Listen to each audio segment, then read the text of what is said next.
देता हूं, मुझे बताना कितने आप लोगों ने कर लिए और कितने उसमें से समझ में नहीं आ रहे हैं, तो उसको हम लोग कंप्लीट कर लेंगे। वेट,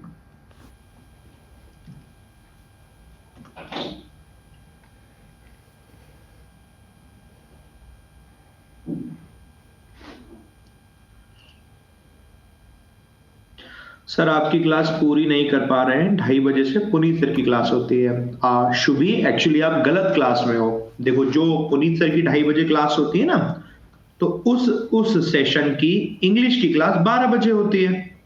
ठीक है, आप जो अभी वाली क्लास देख रहे हो ना, वो क्लास आप गलत जगह देख रहे हो। उसकी क्लास पुनीत सर की हो चुकी है ना, वो अलग बैच है, ये अलग बैच है। आप एक सेम बैच को फॉलो करो, कोई दिक्कत नहीं आएगी। ठीक है ना। चलो दोस्तों,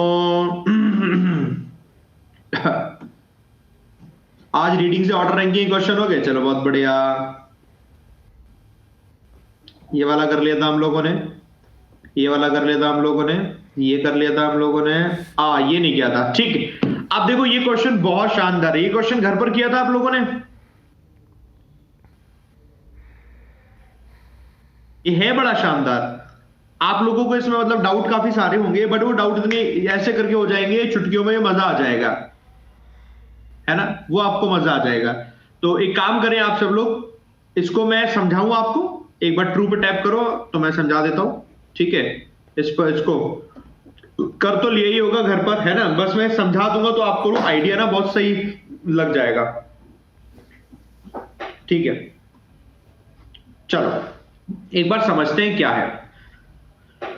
सब लोगों ने करके तो देखा ही होगा, आंसर इसका ऐसे सीक्वेंस में बनता चला आ रहा है। अब हम समझते हैं, स्टार्ट हो रखा है यहां पर कटल फिश से ना, पढ़ते हैं क्या है। Cuttlefish are masters. Cuttlefish क्या होती हैं, मास्टर्स होती हैं at altering their appearance. Alter मतलब होता है चेंज करना, अपनी अपीयरेंस को बदलने में मास्टर्स होती है cuttlefish. Cuttlefish are masters at altering their appearance to blend into their surroundings. अपनी सराउंडिंग्स के हिसाब से वो अपनी अपीयरेंस को बदल देती हैं, और अपनी अपीयरेंस बदलने में वो मास्टर्स होती हैं। मास्टर्स का मतलब क्या हो जाती है कि वो अपनी अपीयरेंस में परफेक्ट होती हैं, मतलब इस चीज में, इस काम में वो परफेक्ट होती हैं। ठीक है, तो cuttlefish are masters at altering their appearance to blend into their surroundings. ठीक है, या मैं ये समझ में आ गया नंबर 1। कम टू नंबर 2, है ना, come to number 2। But the cephalopods can no longer hide their inner thoughts. लेकिन जो सेफेलोपोड्स हैं वो अपनी इनर थॉट्स को छुपा नहीं सकते। अब जैसे ही हमारे सामने एक तरफ कटल फिश लिखा तो हमें लगा अलग अलग यहां पर टर्म है, और दूसरा टर्म आ गया सेफेलोपोड्स, तो अलग टर्म है। एक्चुअली ऐसा नहीं है, कटल फिश है, कटल फिश की स्पीसी का नाम है सेफेलोपोड्स। इन जनरल हमें नहीं पता होती ये चीजें, तो डेफिनेटली प्रॉब्लम हो सकती है, बट इट्स ओके। हम जब आगे पढ़ेंगे तो हमें वो और क्लियर हो जाएगा कि अच्छा ये सेफेलोपोड्स है, this is the स्पीसी of cuttle fish. तो कटल फिश की स्पीसी यानी सेफेलोपोड्स लिखा है, वो कटल फिश की ही बारे में बता रहा है। बस इन जनरल जब हमें बिल्कुल नहीं पता होगा तो देखने में एट द फर्स्ट ब्लश हमें यही लगेगा कि हाँ ये तो न्यू वर्ड है, न्यू टर्म है, but this is not the new word, this is not the new term. इसी को लेकर आपको लोगों को कंफ्यूजन हो गई होगा, है ना। तो शुरू में डेफिनेटली आपको कंफ्यूजन हो सकता है, लेकिन आगे से कैसे पता चलेगा, देखो हमने कहा but the cephalopods can no longer hide their inner thoughts. वो अपने इनर थॉट्स को नहीं छुपा सकती, कैसे, thanks to a technique that infers a cuttlefish brain activity. वो कह रहे हैं उस टेक्निक को थैंक यू बोल रहे हैं जो कटल फिश के ब्रेन एक्टिविटी के बारे में बता देती है। इन्फर का मतलब हो जाता है उसके बारे में समझना, उसके बारे में समझ कर देती है। इन्फर मतलब समझना। क्या कर से कैसे समझ जाते हैं उसके बारे में, by tracking the ever changing pattern of skin. उनके स्किन पर जो जो पैटर्न बदलते हैं ना, उसको ट्रैक करके वो पहचान लेते हैं कि अच्छा इसको ट्रैक करेंगे तो क्या उसके ब्रेन में चल रहा है, ये टेक्निक ना पहचान लेते हैं। ठीक है, तो हमारी यही कटल फिश की बात हो रखी थी। सेफेलोपोड छुपा नहीं सकती क्योंकि उनका जो ब्रेन है वहीं, जहां सेफेलोपोड्स वहीं टर्म कटल फिश लिख दिया। अब आपको पता चल गया हाँ यार बात तो ठीक है, सेम बात ही तो हो रही है। ये कटल फिश भले ही सेफेलोपोड्स लिखा है, फिर कटल फिश, बात तो सेम ही हो रही है। आते चले गए इसके बारे में पता चल जाता है। कैसे पता चल जाता है, तो एक रिसर्च हुई, दी फाइंडिंग्स यानी कि रिसर्च हुई, पब्लिश हुई है नेचर में। Nature is the name of magazine, magazine का नेम है नेचर। आपको पता है इस बारे में, कितने लोग जानते हैं nature is the name of a magazine, एक मैगजीन का नेम है। It's a very popular international magazine है। जो लोग नहीं जानते अब पता चल गया सबको, अब पता चल गया। देखो रेगुलरली रीडिंग करते जाना ना न्यूज़पेपर से, तो आपको पता रहता है, मतलब इन जनरल, वरना आप कंफ्यूज होते रहोगे कहीं ये नेचर प्रकृति वाला नेचर तो नहीं, but no, it's not the that type of nature. Nature है जिसके मतलब नेम है, मतलब ऐसे करके आपको याद रहेगा, ठीक है। सो द फाइंडिंग्स जो पब्लिश हुई नेचर में ऑन 7 और 17 अक्टूबर कुड हेल्प रिसर्चर्स, वो मदद कर सकती है रिसर्चर्स की, to better understand how the brain controls behaviour, ये अच्छे से समझने में कि ब्रेन को कैसे हाउ मतलब ब्रेन कैसे कंट्रोल करता है बिहेवियर को, ठीक है। ये हमारे सामने एक पब्लिश होकर ये आया। हमें नहीं पता होगा तो हमें यहां से पता चलेगा पब्लिश हो रही है कोई चीज तो किसी बुक का नेम होगा, किसी मैगजीन का नेम होगा, किसी न किसी में नेम होगा। ना पता होने के बावजूद भी हम इसे सेंटेंस को रीडिंग करके समझ सकते हैं, जैसे कि हमने कटल फिश समझा, सेफेलोपोड्स समझा, सेम एज हमने इसको ये भी समझा। ये यहाँ तक आ गया रिसर्च। रिसर्च के बाद और क्या बताया गया, कटल फिश, ब्रैकेट में लिखा सीपिया ऑफिशियलिस, तो इसका नेम है जिसको हम बोलते हैं कटल फिश। तो कटल फिश क्या करती है, कमाफुलेज करती है। कमाफुलेज का मतलब है छुपा लेती है, कवर कर लेती है। Cuttlefish camouflages itself by contract muscles, अपने मसल्स को कॉन्ट्रैक्ट यानी सिकोड़ कर ये अपने आप को छुपा लेती है around tiny coloured skin cells में बदल देती है, जिसे बोला जाता है क्रोमैटोफोरस, जिसे बोला जाता है क्रोमैटोफोरस। तो ये बोला जाता है क्रोमैटोफोरस, ये से बोलती है कटल फिश ऐसा काम करती है, ठीक है। ये इसका बिहेवियर ही तो है, जो बिहेवियर बताती है ऐसा कर लेती है। और क्या करती है, ये अभी कलर्ड स्किन सेल्स में अपने आप को बदल लेती है। वही जो सेल्स होते हैं, the cells come in several colours, कई कई कलर्स में सेल्स होते हैं, एंड एक्ट एज पिक्सल्स, और पिक्सल्स की तरह वो काम करते हैं across the cuttlefish body, cuttlefish की बॉडी के, changing their size to alter the pattern on animal skin, जिससे कि उनके एनिमल के स्किन के पैटर्न को बदलने में मदद करती है। ये कौन मदद करती है, वही जो सेल्स होते हैं, ये हमने यहां तक समझ लिया, ठीक है। उन सेल्स के बारे में बताया गया। और क्या बताया गया, और कैसे कैसे उसकी जो स्किन होते हैं एनिमल की स्किन के पैटर्न और कैसे कैसे बदलते हैं।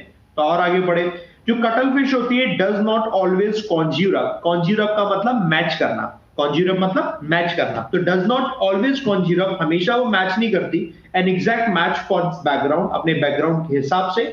It can also blanket itself, तो अपने आप को ब्लैंकेट यानी कवर कर लेती है कई बार स्ट्राइप से, रिंग्स से, मॉटल से, मॉटल्स होती है एक अलग ही मतलब कॉम्प्लेक्स पैटर्न कुछ बना दिया, कुछ भी कॉम्प्लेक्स पैटर्न अपने आप का शेप बना लेते हैं वो, और other complex patterns to make itself less noticeable to predators, जो प्रीडेटर्स होते हैं शिकारी, शिकारियों की नजरों में लेस नोटिसेबल बने, ये बनने की कोशिश करते हैं। तो दिस इज समथिंग जो कि पूरे के पूरे यहाँ पर रीडिंग रीअरेंजमेंट में बोला गया। शुरुआत हुई कटल फिश के बारे में, इंट्रो दिया गया कटल फिश क्या होती है, ये मास्टर्स हैं अपनी पोजीशन को, अपने आप को दिखने में, अपीयरेंस को बदलने में।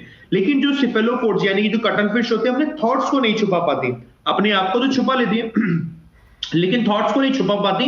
क्यों थॉट्स को नहीं छुपा पाती, तो कह रहे हैं थैंक्स टू अ टेक्निक, कि जिस टेक्निक से अगर हमने बॉडी के पैटर्न को चेंज होते हुए बॉडी पैटर्न को ट्रैक किया, तो हम समझ सकते हैं उनके थॉट्स क्या है, उनकी ब्रेन एक्टिविटी क्या चल रही है। तो रिसर्च में पता चला है, जो यहाँ पब्लिश हुई, कि जो साइंटिस्ट हैं, रिसर्चर्स हैं, वो इसके बिहेवियर को समझ सकते हैं, क्योंकि ब्रेन किस तरीके से बिहेवियर कंट्रोल करता है। और वो कंट्रोल कैसे करता है वो बता दी, अपने आप को सिकोड़ लेती हैं, और टाइनी स्किल्स, कलर्ड स्किल्स में स्किल्स की मदद से, जिसे क्रोमैटोफोरस कहते हैं, और वही सेल्स क्या होती हैं, वो सेल्स कई सारे कलर में होती हैं, पिक्सल से होती हैं, वो अपने पैटर्न के बारे में बताया जा रहा, वो पैटर्न कैसे कैसे होते हैं, एंड में ये बता दिया। तो दिस इज समथिंग जो कि हमने पूरा पूरा यहाँ पर समझा। नाउ टेल मी दोस्तों, समझ आ गया आपको? मतलब तो खैर समझ में आ गया होगा, बट अब और अच्छे से क्लियर हो गया होगा, जो भी डाउट हो गया सब क्लियर हो गया है ना?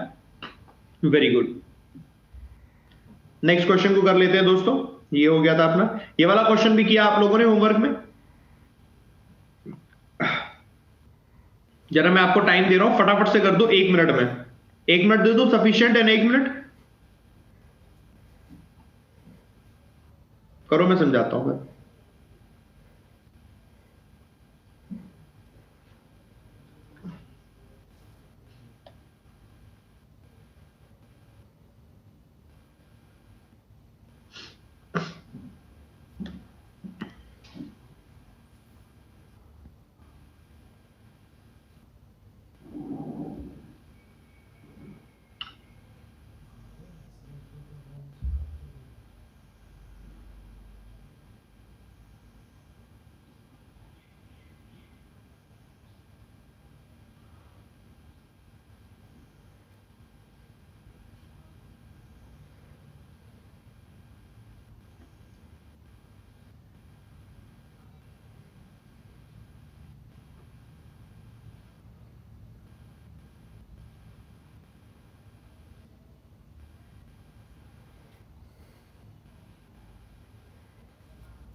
एक्सीडेंट चारटे आते भी हम ले मारते तो पार्ट पे कुछ समझ जो बनता जाए बताना अगर बन जाए तो।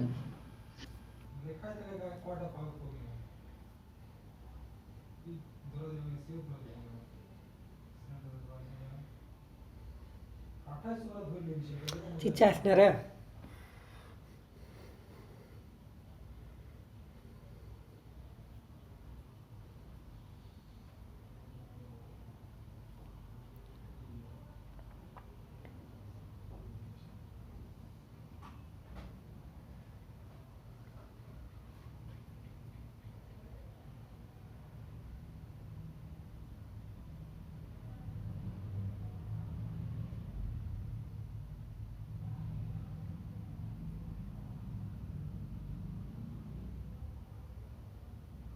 तो सबको मैं एक नोटिस कर पा रहा हूं चीज कि एफ से स्टार्ट हो रहा है या फिर सी से स्टार्ट हो रहा है। ये दो कंफ्यूजन है ना, थोड़ा बड़ा कंफ्यूजन। या तो ये एफ से स्टार्ट दे रहा है या सी से स्टार्ट दे रहा है। लेट्स एनालाइज किस पर ये स्टार्ट हो रखा है और कैसे करके हमारा ये बन रहा है। तो एक एक करके समझेंगे, समझ में आ जाएगा।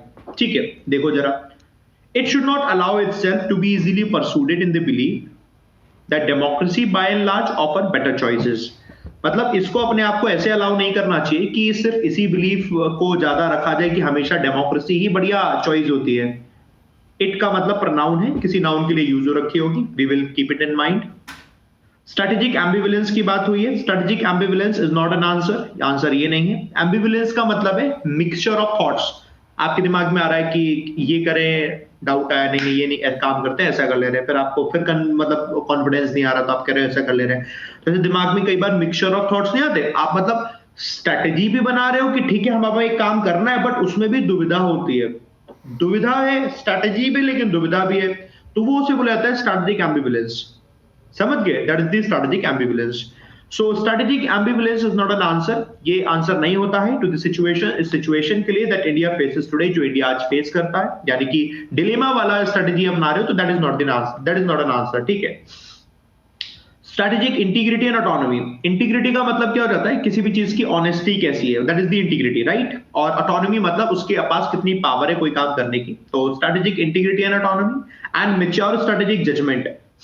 मैच्योर मतलब सोच समझ के स्ट्रेटेजिक जजमेंट। तो strategic integrity and autonomy and mature strategic judgement are required, इनकी जरूरत होती है in a world where disruption is the order of the day. ऐसी दुनिया में जहां पर हमेशा डिसरप्शन अगर होता जाता है तो वहां पर बहुत जरूरी है स्ट्रेटेजिक इंटीग्रिटी रहे और ऑटोनॉमी रहे। मतलब आपको पता आना चाहिए कहां क्या करना है। और मैच्योर स्ट्रेटेजिक जजमेंट की रिक्वायर्ड होती है जहां पर कहीं पर भी डिसरप्शन होता है। हमेशा अगर डिसरप्शन होता रहता है, if the disruption is order of the day, यानी कि हमेशा डिसरप्शन होता रहता है। So you can say, you can prefer yes, C से शुरुआत हो सकती है, but why to go with C? हम ये थोड़ी करें कि शुरुआत होनी है। सी को दिमाग में रखो, सी को दिमाग में रखो, सी को दिमाग में रखना है। ठीक है। इट्स डिसीजन, फिर इट करके आया, its decision needs to be dictated by the cold logic of circumstances. Cold logic of circumstances का मतलब सर्कमस्टांसेस क्या चल रही है स्थिति के हिसाब से, डिपेंडिंग अपॉन दी कंडीशन, उसे बोलते हैं cold logic. Depending upon the circumstances यानी cold logic of circumstances. Situation के हिसाब से क्या इसकी डिसीजन होनी चाहिए। Its decision needs to be dictated, इसके डिसीजन वैसे डिक्टेट होने चाहिए किसके द्वारा? By the cold logic of circumstances. ठीक है। इट शुड नॉट रिजेक्ट, इसे रिजेक्ट नहीं करना चाहिए विदाउट ड्यू कंसिडरेशन, बिना ध्यान दिए हुए।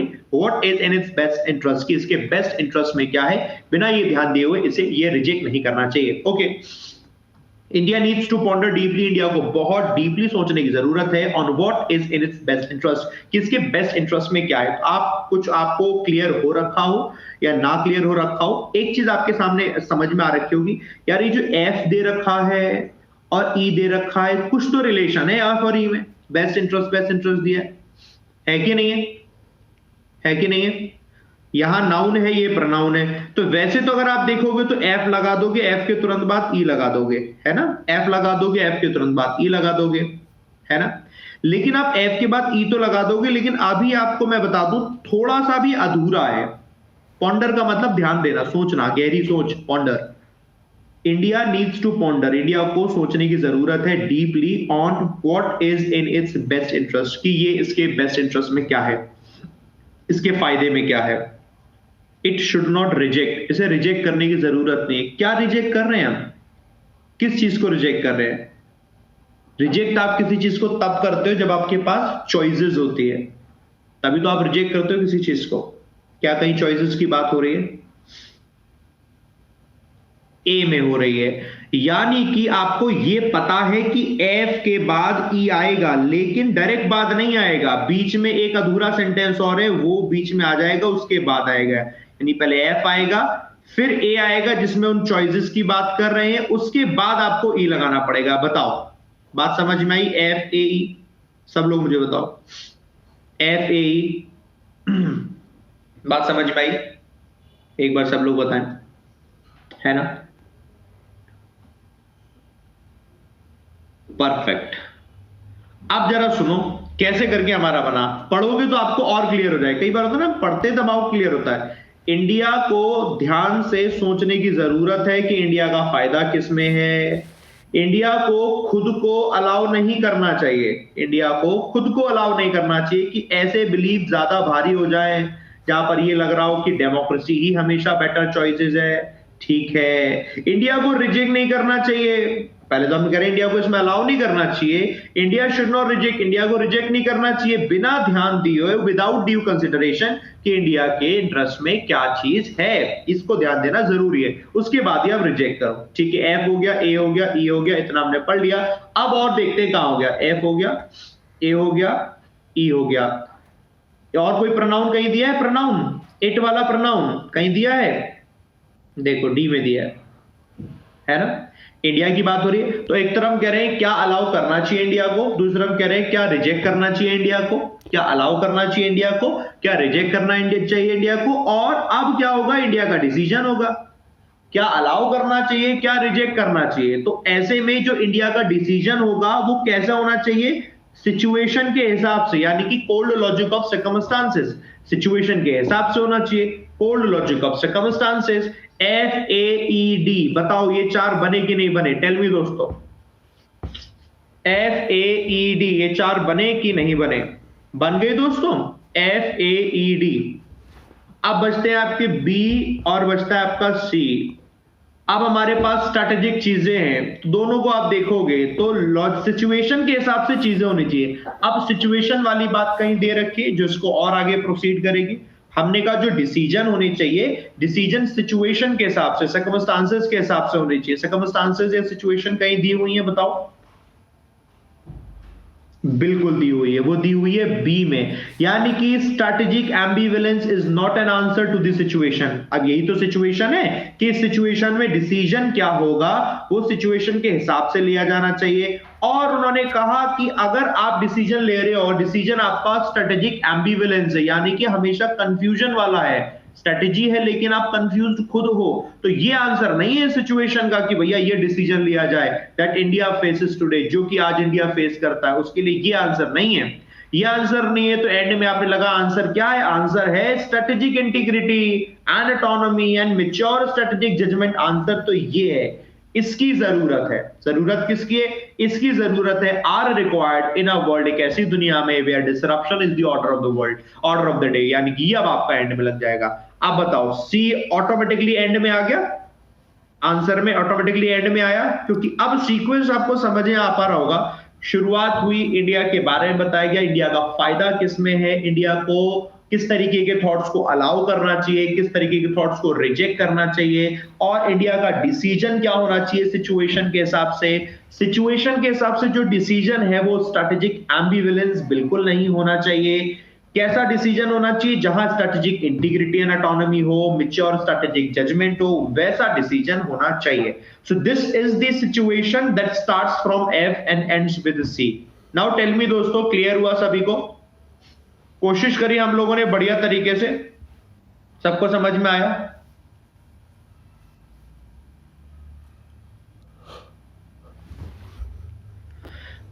अब गूगल न्यूज की क्लास नहीं होगी क्या?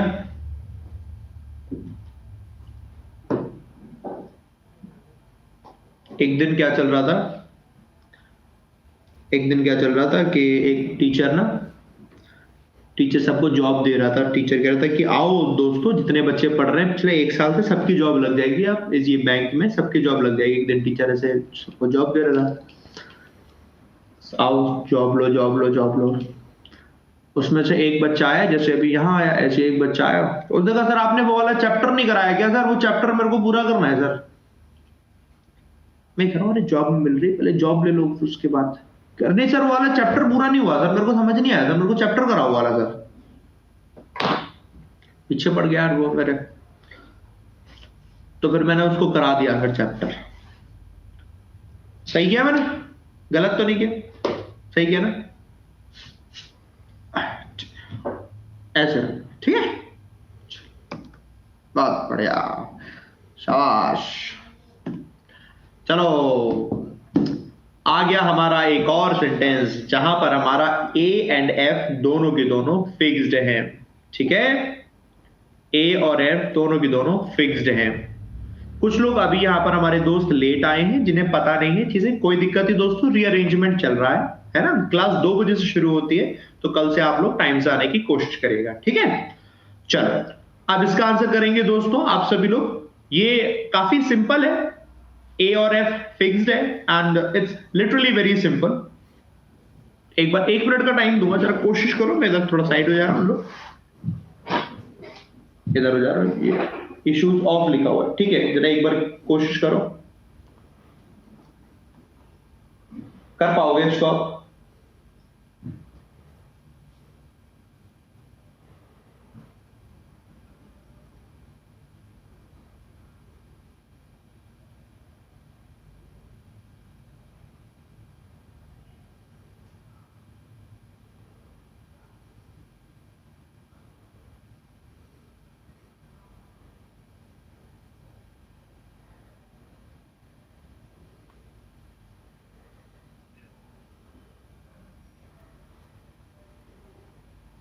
सबको मुझे लगता है ये क्लियर ही है, क्योंकि इसका सीक्वेंस सबका बनता चला रहा है, ऐसा कुछ है नहीं इसमें टिपिकल ना।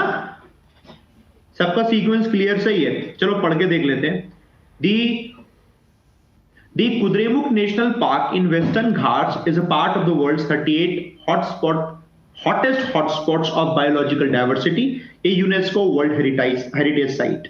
ठीक है, इसी के बारे में बात करें तो हमने कहा it is more than 630 square kilometre area of mountain grasslands and tropical rainforest from the largest protected block within the Western Ghats. इसी के बारे में, पार्क के बारे में बता दिया। उसी के बारे में बताएंगे पार्क के बारे में, तो आगे ये आएगा कि पार्क क्या है। पार्क के बारे में is home to unique threaten endangered biodiversity है, इंक्लूडिंग लायन टेल्ड मैकेक्स बंदर की तरह दिखता है उसको बोलते हैं, मतलब बंदर ही है वो। बंदर तो अब बना नहीं हमने, बंदर जैसे दिखने वाला ही है। Tigers, Malabar civets, great pied hornbills. तो ये लोग यहाँ रहते हैं, ये सारे जानवर यहाँ रहते हैं। अब ये सारे जानवर यहाँ रहते हैं। अब उसके बाद क्या है, जो रिवर तुंग, भद्र और नेत्रवती है, जो कि ओरिजिनेट होती है from the heart of the park, सी पार्क निकलती है, sustain millions of rural people in south India. तो ये पार्क है प्रोवाइड्स इनवैल्यूएबल इकोसिस्टम सर्विसेज, जैसे कि water security, nutrient recycling, climate regulation, carbon sequestration, ये सब कुछ देखो तो मिलता है। सिंपल कनेक्शन बता दे रहा है, इसमें तो कुछ ऐसा है नहीं, है ना। हाँ मकाऊ हिंदी में कहते हो, मकाऊ, मकाऊ। चलो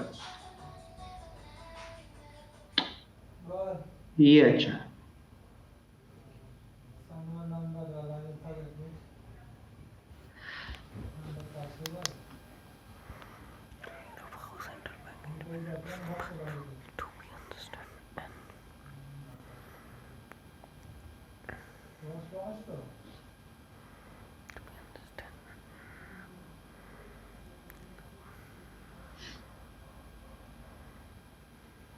बनाओ बनाओ, क्या बना है इसमें, कोशिश करो एक बार ध्यान से, जल्दबाजी नहीं।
लगभग लगभग सबने बना लिए, वेरी गुड। तो ए से आने वाले स्टार्ट के बाद सी और ई दो से कनेक्शन बनाए, सी से बनाए ए का या फिर सी से बनाए। राकेश सिंह अगली बार कुछ लिखोगे मैं ब्लॉक कर दूंगा आपको, ठीक है ना। चलो बाकी लोग पढ़ लेते हैं। यहां पर एक तरीके के स्टूडेंट होते हैं जो कि आंसर कर रहे हैं, दूसरे स्टूडेंट होते हैं जो कि कह रहे हैं सर हमें समझ नहीं आ रहा। अरे बेटा आंसर तो करो, समझ में समझाया गया है मैंने तुम्हें कोशिश करने के लिए बोला गया कि बेटा कोशिश करो। ये तो वो वाली बात है, साइकिल चलाने के लिए बोला जाए बेटा साइकिल चलाओ, तुम साइकिल के पास ही नहीं जा रहे, तो फिर क्या है, घर बैठे रहो आराम से बढ़िया, उसकी वीडियो बना बना के टिकटॉक पे डालो। टिकटॉक तो चलता भी नहीं, अब जो चलता है वहां डालो। कोशिश करके आंसर किया करो ना, क्या तो बच्चे जैसी हरकतें करते हो। और यहां पर अगली बार लिखना मत, फालतू चीज लिखने वाले लोगों को भगा दूंगा यहां से। Once we are aware of how central bank independence was first sought to be understood, जब हम एक बार इस चीज से अवेयर होते हैं कि किस तरीके से जो कि सेंट्रल बैंक है उसकी इंडिपेंडेंस जो है, सेंट्रल बैंक इंडिपेंडेंस को पहले सीक की थर्ड फॉर्म है सॉट टू बी अंडरस्टूड, को कैसे समझा जाता है। सीक टू बी अंडरस्टूड का मतलब ये जिसे समझा जाना, सीक का मतलब होता है ढूंढना, सर्च करना, तो कैसे समझा जाता है। तो हमने देखा sought to be understood and अब ऐसे लिखा aware of how central bank, तो ऐसे लगे अवेयर ऑफ द एंगेजमेंट, दो चीज से अवेयर है ना। तो ऐसे करके आपका कनेक्शन कैसे बनेगा, ये ऑफ वाला कनेक्शन बनेगा ऐसे करके, देखो वंस वी आर अवेयर, जब हम एक बार अवेयर हो जाते हैं किससे, of how central bank independence was first sought to be understood and of the agreement, यानी कि aware of the agreement between the RBI and the government of India in 2015, मतलब जब हम इसके बारे में अवेयर हो जाते हैं। दो इंसिडेंट्स दिए जिसके बारे में अवेयर हो जाए, पहला ये सेंटेंस है जिसके हिसाब से कनेक्शन बना है, दूसरा ये सेंटेंस है जिसके हिसाब से कनेक्शन बना है। पहले बताओ ये कनेक्शन समझ में आया आपको, कैसे करके बना हमने। अभी अगर इन जनरल हमारे पास कोई एक नाउन होता तो एक ही प्रेपोजिशन लगती है और लग जाती है, बट हमारे पास अलग अलग सेंटेंसेस दिए हैं, अलग अलग बातें कर रहे हैं, तो आपके लिए दोनों के लिए ऑफ करके लगाना पड़ेगा। अवेयर ऑफ करके सेंस दे रहा है। So once we are aware of how central bank independence was first sought to be understood and once we are aware of the agreement between the RBI and the government of India in 2015, it is not difficult to separate the grain from, ये अब फिर क्या होता है, difficult नहीं होता है। अब हमने कहा सेपरेट करना डिफिकल्ट नहीं होता है। ग्रेन को किससे सेपरेट करेंगे, ये नया सेंटेंस है, आपको सिर्फ वर्ड चाहिए, ये नया सेंटेंस है, आपको सिर्फ वर्ड चाहिए, वो वर्ड सिर्फ ये हो सकता है और कुछ हो नहीं सकता है। Grain from the husk in the public spat between the two playing out of the media. Grain क्या होता है, एक तरीके से अनाज होता है। हस्क क्या होता है, बेसिकली जैसे हमने कहा भूसा है, भूसे में से अनाज को, गेहूं के दाने को अलग करना, फॉर एग्जाम्पल ऐसे करके, तो आसान होता है। आपने उड़ा दिया, ऊपर से गेहूं नीचे गिराया, भूसा उड़ता उड़ता साइड में चलता चला जाएगा। वो भूसा उसी को तो कहते हैं, गेहूं के ऊपर उसके जो ऐसा करके पत्ती होती है उसकी पतली वाली सूख जाती है, जब उसी को तो बोलते हैं। तो ऐसा उसको हस करना मुश्किल नहीं होगा। इन the public स्पैट, in the public स्पैट का मतलब सबके सामने, इन जनरल। तो आपने ये वाला बोला in the public spat between the two playing out in the media, तो बेसिकली उन्होंने कंपैरिजन करते हुए दिखा दिया उसका, तो हमें लग रहा है कि कुछ अलग तो नहीं है, बट कुछ ऐसा अलग वाला तो नहीं है यहाँ पर, ठीक है। The issue of contention happen to be the corrective action to be taken for stressed banks, prudential norms to be adopted by financial institutions, the ease of liquidity and the sharing of surplus generated by the RBI। अब ये चारों के चारों आपके यहाँ पर ऐसे बनते चले गए। देखो यहाँ से बोला issue of contention happen to be corrective action to be taken for stressed banks। अब वो कैसे होगा, जो एक्शन लिए जाएंगे, prudential norms होंगे जो कि अडॉप्ट किए जाएंगे फाइनेंशियल इंस्टीट्यूशंस के द्वारा। The ease of liquidity होगी, शेयरिंग ऑफ सरप्लस होगा जो कि जनरेट होगा आरबीआई के द्वारा। ये करके आपका ऐसा बनता चला गया।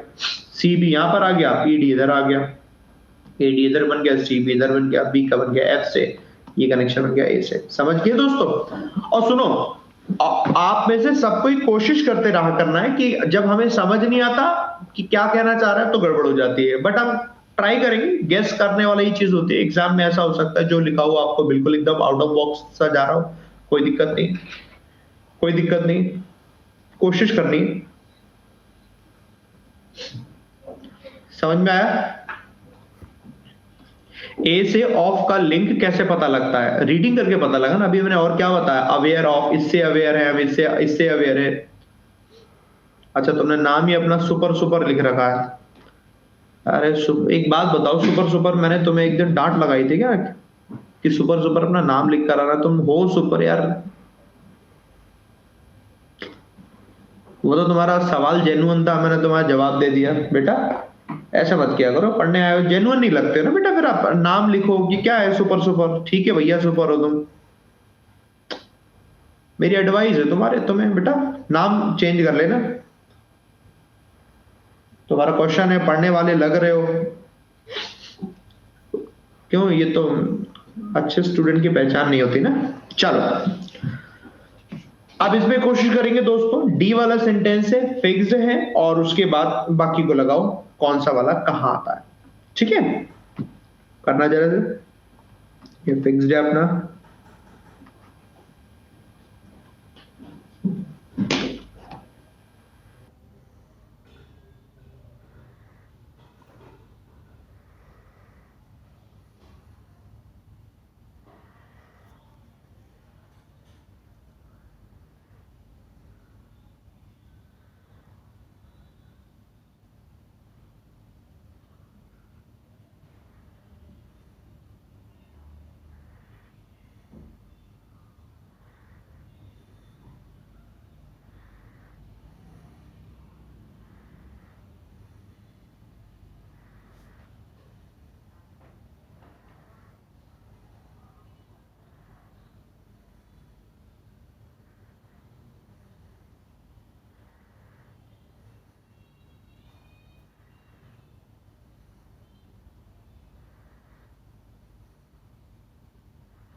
बताओ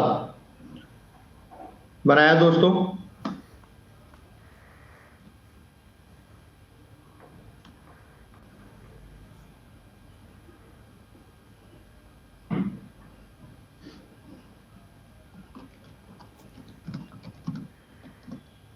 क्या बनाया बताओ?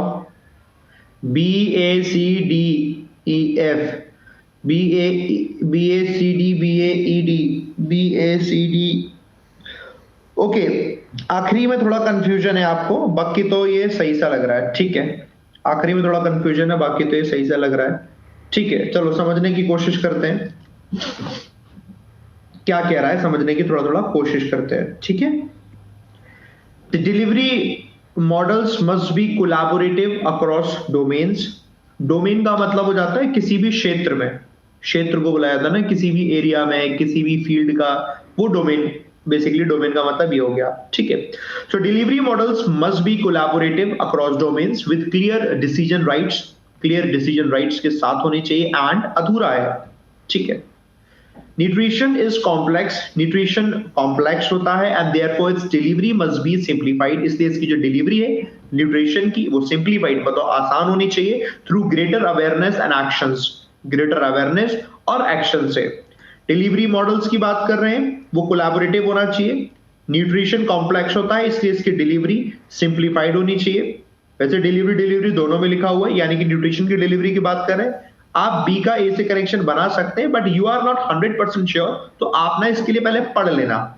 अभी आप 100% श्योर तो हो नहीं सकते, तो आप इसे पढ़ लेते हैं। ठीक है, equally economic growth itself is impeded, impeded का मतलब प्रभावित होती है बेसिकली, है ना, रुकती है, impeded by low levels of productivity, low level of productivity की वजह से इकोनॉमिक ग्रोथ जो होती है वो भी प्रभावित होती है, in an under nourished and mall nourished population में, अंडर नरिश्ड और मॉल नरिश्ड पॉपुलेशन में। ठीक है, अनलेस इकोनॉमिक ग्रोथ इंप्रूव, जब तक कि इकोनॉमिक ग्रोथ इंप्रूव नहीं होगी, social and human development, social and human development, अधूरा सेंटेंस ये भी है। हार्ड वायर्ड प्रोसेसेस, जैसे अगर आप देख रहे हो ना, हार्ड वायर्ड प्रोसेसेस, अधूरा ये भी, ये आधा अधूरा है। हमने देखो एक अधूरा ये छोड़कर आए थे, ए वाला डिसीजन राइट्स एंड और डैश, अधूरा वाला इसको कनेक्शन देगा, इसको कनेक्शन देगा, यस और नो, है ना। कॉमा से फर्क नहीं पड़ता है, कोई भी कॉमा को लेकर मत सोचना, नहीं कॉमा से कोई फर्क नहीं पड़ेगा। ठीक है, कॉमा से कोई फर्क नहीं पड़ेगा। हमारा पहला पेयर बना दोस्तों, ए का पेयर बना ई से, पहला पेयर सब बना, बताओ 100% ट्रू के साथ। The delivery models must be collaborative across domains with clear decision rights and hardwired processes enabled by technology and a significant investment in strengthening people competencies। ये आपका बन गया, जो अधूरा था ये पूरा हो गया ए का ई से, ठीक है, ए का ई से। It can not be sustain, इसे सस्टेन नहीं किया जा सकता। अधूरा एक यहां पर भी, एक अधूरा और ढूंढ रहे थे हम, देखो ये वाला, अनलेस इकोनॉमिक ग्रोथ इंप्रूव, जब तक कि इकोनॉमिक ग्रोथ इंप्रूव नहीं होती है, social economic, unless economic growth improve social and human development, जब तक कि इकोनॉमिक ग्रोथ सोशल और ह्यूमन डेवलपमेंट को इंप्रूव नहीं करती है, it can not be sustain, तब तक ये सस्टेन नहीं हो सकती। बताओ, दूसरा एक ये बना आपके सामने, डी के साथ एफ, दो पेयर बन गए विदाउट एनी डाउट, दो पेयर बन गए विदाउट एनी डाउट, है ना, परफेक्ट। और अभी आपने जो ये डिलीवरी मॉडल्स की बात कर रहे थे, कहीं और लिखा भी नहीं डिलीवरी मॉडल, तो इसके लिए भी आप श्योर हो गए कि पहले बी आएगा उसके बाद ए आएगा। एक पेयर ये बन गया बी के बाद ए, तो ये वाला बना बी के बाद ए, यस और नो, तो बन गया, तो यही बन गया। ये तो फोर्थ पोजीशन पर है, डी डी आपको मालूम ये फोर्थ पोजीशन पर है, तीन इससे पहले है, तो ऑब्वियस सी बात है 1 2 3 पर ही होंगे, ये इसके बाद में ये फिफ्थ पोजीशन पर ही होगा। That is the answer, and that is the answer, है ना, ऐसे करके बन गया। समझ में आया? ओ सॉरी सी रह गया, हो सी रह गया, सी को तो पढ़ा ही नहीं हमने, ठीक है ठीक है, सी रह गया। Equally, economic growth itself is impeded by low levels of productivity in an undernourished or malnourished population। At the end दे रहा है डेफिनेटली, कोई बीच में आपका लग नहीं पाएगा, दो ही ऑप्शन बचते हैं आपके। आपका ये चौथा पोजीशन पर है, तो ये बीच में तो लग नहीं पाएगा क्योंकि तीन एक साथ है, यहाँ का तो चांसेस बन नहीं सकता, आपका चांसेस बनाओगे तो यहाँ तो चांस बन नहीं सकता। इक्वली करके दिया हुआ है, यानी कि बराबर तौर पर, तो ऑब्वियस सी बात है जब यहां नहीं बन पाएगा तो सिर्फ यही बनेगा छठा, यानी सी इधर आ जाएगा। समझ गए? आपने ऐसे करके दिमाग लगा दिया, सी इधर आ गया। अब पूरे को पढ़ लो। बी से शुरुआत हुई, जहां पर बोल रहे हैं जो न्यूट्रिशन है, न्यूट्रिशन कॉम्प्लेक्स होता है, देयरफॉर इसकी जो डिलीवरी है must be simplified through greater awareness, ज्यादा अवेयरनेस हो, एक्शन ज्यादा लिए जाएं, है ना, और जो डिलीवरी मॉडल्स हैं वो कोलैबोरेटिव होने चाहिए अक्रॉस सभी डोमेन्स में, क्लियर डिसीजन राइट्स होने चाहिए, हार्ड बाय प्रोसेसेस होने चाहिए, इनेबल बाय टेक्नोलॉजी से, सिग्निफिकेंट इन्वेस्टमेंट होना चाहिए जिससे कि लोगों की कॉम्पिटेंसीज को बढ़ाया जा सके। ये हो गया। जब तक लोगों की कॉम्पिटेंसी नहीं बढ़ेगी, वही बात है, अनलेस इकोनॉमिक ग्रोथ इंप्रूव, जब तक कि इकोनॉमिक ग्रोथ हमारी सोशल और ह्यूमन डेवलपमेंट को इंप्रूव नहीं करेगी, तब तक कि इकोनॉमिक ग्रोथ खुद सस्टेन नहीं कर पाएगी, it can not be sustain. Equally economic growth जो है वो इंपीड होती है लो लेवल ऑफ प्रोडक्टिविटी से इन एन अंडर नरिश्ड और मोलनरिश्ड पॉपुलेशन में। ऐसे करके दोस्तों हमारा यहां पर बना। नाउ टेल मी, क्लियर हुआ सबको दोस्तों? एवरीबॉडी मेरे को बताएं। इंपीड का मतलब हो जाता है थोड़ी रुकावट आ रही है किसी के सामने ना, परेशानियां बन जाए, तो कोई काम डिले हो जा रहा है जिसकी वजह से कोई काम करना बड़ा मुश्किल हो रहा है, तो वो हो रही है इंपीड होना, बाधा बनना एक तरीके का ना, वो इंपीड होता है। समझ गए? परफेक्ट, हाँ, एक तरीके की हर्डल। डन, ठीक है, ये हो गया। हार्ड वायर्ड प्रोसेस मतलब सारी चीज अच्छे से बंधी होना, जुड़ी होना। जैसे हम कोई काम कर रहे हैं, तो मैंने किसी को कोई काम दिया, वो सटीक से उसने काम किया, उसके बाद क्या किसको करना है, उसने काम किया, उसके बाद क्या काम करना है, उसने काम किया, ये सारी चीजें सिस्टमैटिक होना होता है, हार्ड वायर्ड प्रोसेसेस होते हैं। फॉर एग्जाम्पल, आपने मुझसे कोई काम किया, मैंने किसी का, किसी ने किसी का, किसी ने किसी का, वो जो हमें मालूम है किसको किससे काम कर रहा है, that is the hard wired processes, उसे हम हार्ड वायर्ड प्रोसेसेस कहते हैं। अनुराग, आप डाउट है की जगह अगर डाउट लिख दोगे तो मैं जल्दी बता दूंगा। बाकी लोग भी तो डाउट ही पूछ रहे हैं, जल्दी लिख दो यार। तुम बहुत देर से डाउट है पूछते, इतना मेरे पास फोन ही होता ना कि पढ़ाते पढ़ाते मैं सबके कमेंट ही लेता रहूं। डाउट लिख दिया करो। 36 बार लिख चुके हैं। मॉल नरिश का मतलब होता है दोस्तों, जब जिसके अंदर प्रोटीन की कमी है ना, किसी भी तरीके के न्यूट्रिशन की कमी है, मॉल नरिश वो हो जाता है।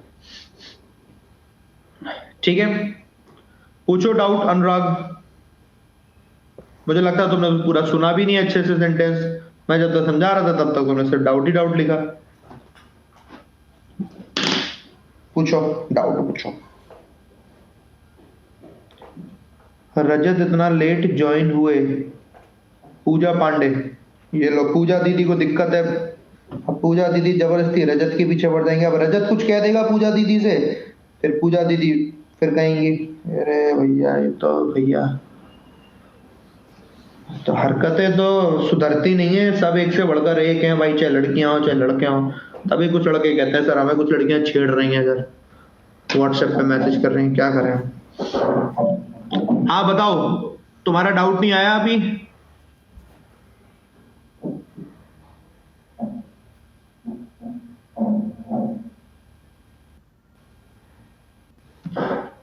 चलो आगे बढ़ते, दोबारा पूछ लेना, आप जल्दी लिख लिया करो। चलो इस क्वेश्चन पे आते हैं दोस्तों। अभी अनुराग तुम पूछ रहे थे, पता नहीं अब कहाँ चले गए, क्या करें। लो इसमें भी दोस्तों हमारा डी वाला है, फिक्स्ड है, ठीक है। और अब जरा से कनेक्शन बनाने की कोशिश करो, बनाओ, क्या इसका बनेगा, है ना।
बताइए बना क्या आप लोगों का?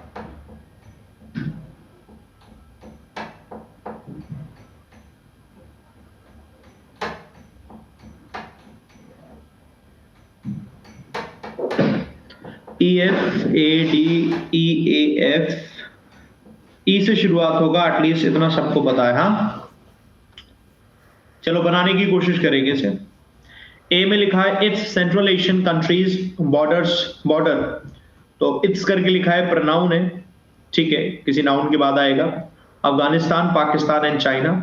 ए narrow sliver of land separates southern Tajikistan from Pakistan occupied Kashmir, वो उसको थोड़ा सा अलग करता है, ठीक है।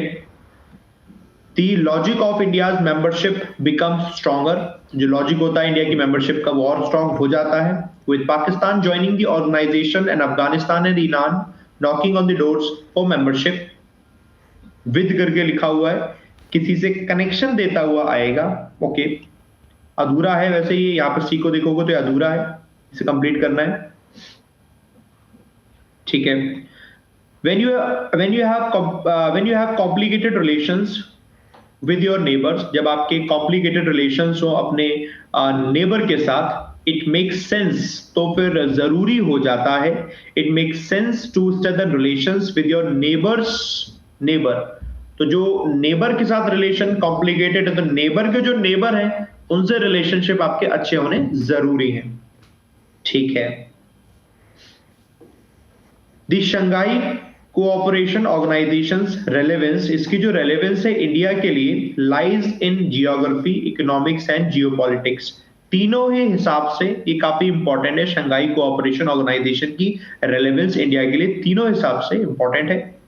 Its members occupy a huge land mass. It's किसके मेंबर्स? इसी के मेंबर्स होंगे, है ना। ये तो सीधा सीधा ई के बाद तो एफ बन गया, इसमें तो कोई कंफ्यूजन नहीं, सिंपल है ना। Its members occupy a huge land mass, काफी बड़ा लैंड मास जो है कवर करते हैं इसके सारे के सारे जो देश हैं जो कि एडजेसेंट हैं, जुड़े हुए हैं इंडिया के एक्सटेंडेड नेबरहुड से। इंडिया के सारे पड़ोसी देश ही हैं। Where India has important economic and security interest, जहां पर इंडिया का इकोनॉमी और सिक्योरिटी दोनों की दोनों इंटरेस्ट जुड़ा हुआ है। शुरुआत आप करोगे, आपको शुरुआत भी पता चल रही है यहां से, ई के बाद एफ से कनेक्शन भी पता चल रहा है कि ये तो अपना क्लियर है, ई के बाद एफ से कनेक्शन। ई और एफ में आपने देखा ये आपका नाउन था, शंघाई कोऑपरेशन ऑर्गेनाइजेशन। इसके बाद प्रोनाउन, इसके मेंबर्स की बात हो रखी है, यहां पर डायरेक्टली बन गया। एक और इसके मेंबर की बात हो रखी थी हमारे सामने, ये रहा इट्स करके, जो हम शुरू में ही पढ़ रहे थे, ये भी प्रोनाउन ही है। देखो इसके बाद ये आ जाएगा। पहले हमने इसके बारे में जनरल बात करी, जो मेंबर्स हैं, कितना एरिया कवर करते हैं, इंडिया का क्या रोल है, और इसका जो सेंट्रल एशियन कंट्रीज बॉर्डर है। अब इसके बॉर्डर के बारे में एक स्टेप और आगे बात करें। यहाँ पर नैरो स्लिवर ऑफ लैंड है जो सेपरेट करता है तजाकिस्तान को पाकिस्तान ऑक्यूपाइड कश्मीर से। इसके बारे में हमने बॉर्डर के बारे में बात करी। तो आपका ई बन रहा है, एफ बन रहा है, उसके बाद ए बन रहा है। तीन लगातार बन गए क्योंकि तीनों में बात बेसिकली शंघाई कोऑपरेशन ऑर्गेनाइजेशन के रेलेवेंस को लेकर है ना।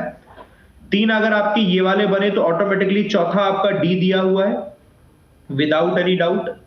बताओ, D is already fixed. D is already fixed at the position of 4.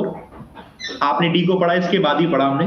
तो हमने कहा ये तजाकिस्तान को अलग करता है पाकिस्तान ऑक्यूपाइड कश्मीर से, ठीक है। अब हम इन जनरल बात करते करते उन्होंने आगे बोला, when you have complicated relations with your neighbors, जब आपके कॉम्प्लिकेटेड रिलेशंस है नेबर्स के साथ, सो इट मेक्स सेंस, तो ये सही रहता है टू स्ट्रेंथन रिलेशंस, आप अपने रिलेशंस को मजबूत करें विद योर नेबर्स, जो आपके नेबर्स के भी नेबर हैं उनके साथ में, ठीक है। नेबर के भी नेबर हैं उनके साथ में आप अपने मजबूत रिलेशन को करना है। अब आपके सामने बनते हैं दो यहाँ सेंटेंस, या तो बी आएगा या सी आएगा, या सी आएगा बी आएगा।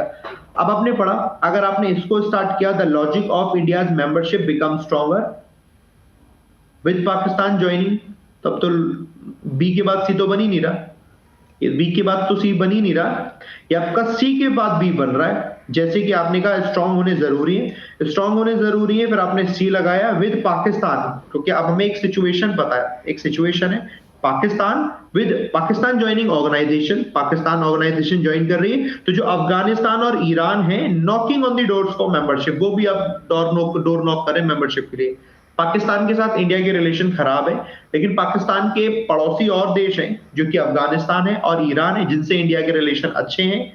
वो पाकिस्तान आया तो पीछे पीछे वो लोग भी आ गए, यानी अब ऐसी कंडीशन में जो लॉजिक है इंडिया की मेंबरशिप की वो और स्ट्रॉन्गर हो जाती है। कैसे स्ट्रॉन्गर हो जाती है? क्योंकि उसके नेबर्स के भी नेबर्स अब यहाँ पर आ गए, तो ऑटोमेटिकली इंडिया की जो मेंबरशिप होगी और स्ट्रॉन्ग हो जाएगी। सी आया, सी के बाद ही बी आ गया। बताओ कनेक्शन बना है ना, कनेक्शन बना। एफ और ए को क्लियर कर दीजिए। ई में लिखा है शंघाई कोऑपरेशन, ये हमारा सिंपल कॉमन लॉजिक, हमारा नाउन के बारे में बात हो रही है। अब इसके बारे में हम प्रोनाउन लगाएंगे। अभी सबसे पहले हम इसकी बात करेंगे तो इसके मेंबर्स की ही तो बात करेंगे। इन जनरल हम किसकी बात करेंगे? इसके मेंबर की बात करेंगे, उसके बाद मेंबर के नेम आएंगे। पहले मेंबर की बात करेंगे, फिर आपके उसके नेम आएंगे। हालांकि प्रोनाउन यहां पर भी है, प्रोनाउन यहां पर भी है। तो पहले मेंबर की बात करी हमने, इंडिया की बात कर दी, इसके सिक्योरिटी और सेंट्रल एशियन कंट्रीज, बाकियों के नेम आ गए वहां पर, उसके बारे में बता दिया गया।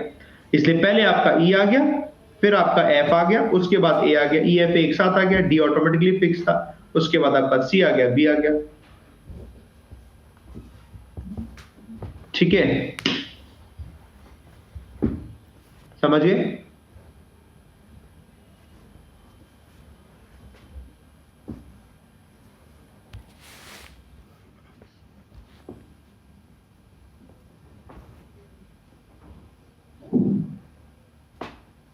डन? ठीक है, गुड। धीरे धीरे हमारे सामने समझ में आता है। लैंड मास का मतलब काफी बड़ी संख्या में जमीन, लैंड मास।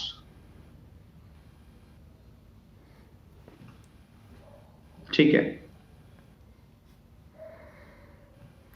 ये हो गया अपना। एक दो सेंटेंस वरना गलत हो जा रहे, कोई दिक्कत नहीं है, एक दो सेंटेंस गलत हो जाएंगे, अब सारे एकदम से सही होने लग जाएंगे तो कैसे काम चलेगा, गलत भी होंगे।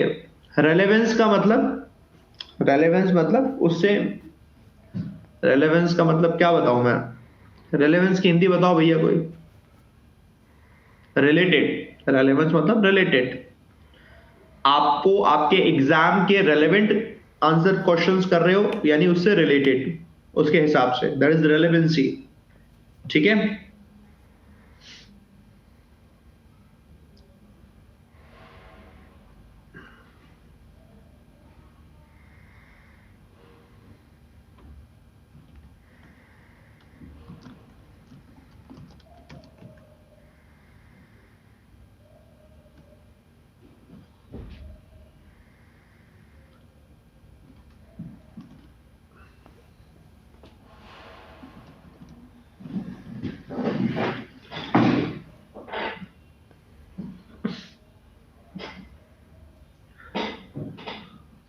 नैरो सिल्वर का मतलब, अरे नैरो सिल्वर नहीं है, स्लिवर, सिल्वर नहीं sliver, the sliver, narrow sliver.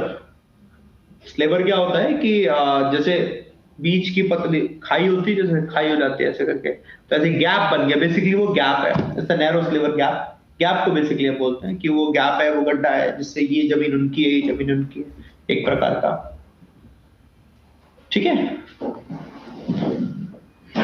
करना जरा, मैं यार।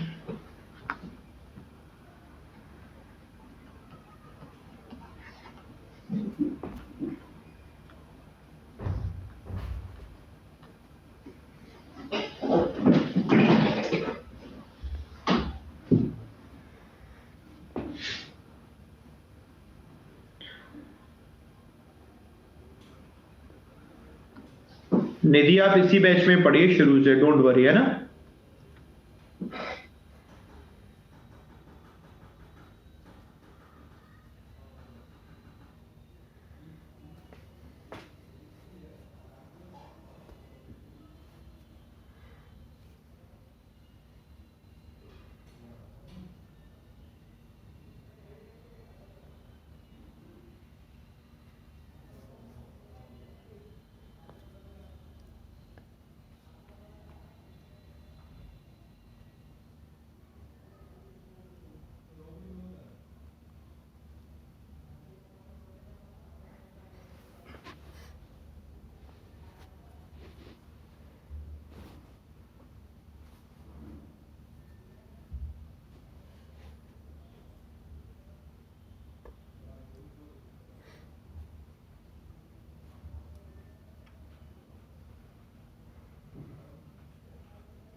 बनाया दोस्तों।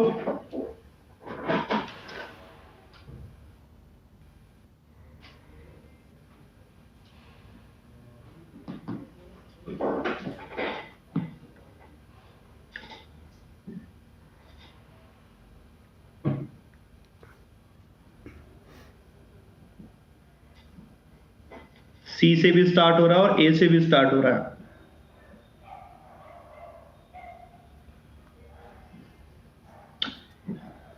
समझते हैं, ठीक है। Indian firm should ensure, Indian firms को ध्यान देना चाहिए, they stay abreast of international developments, उन्हें इंटरनेशनल डेवलपमेंट्स है उसके हिसाब से रहना चाहिए। अप टू डेट होता है अब्रेस्ट, मतलब उसके हिसाब से अप टू डेट रहना।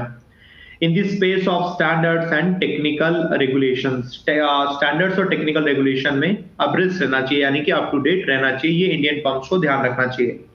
Identification of specific standards and regulations across different sectors by industry bodies and relevant ministries will help, ये मदद करेगा इंडिया को पार्टिसिपेट करने में in global value chains, global value chains में पार्टिसिपेट करने में ये मदद करेगा, ठीक है।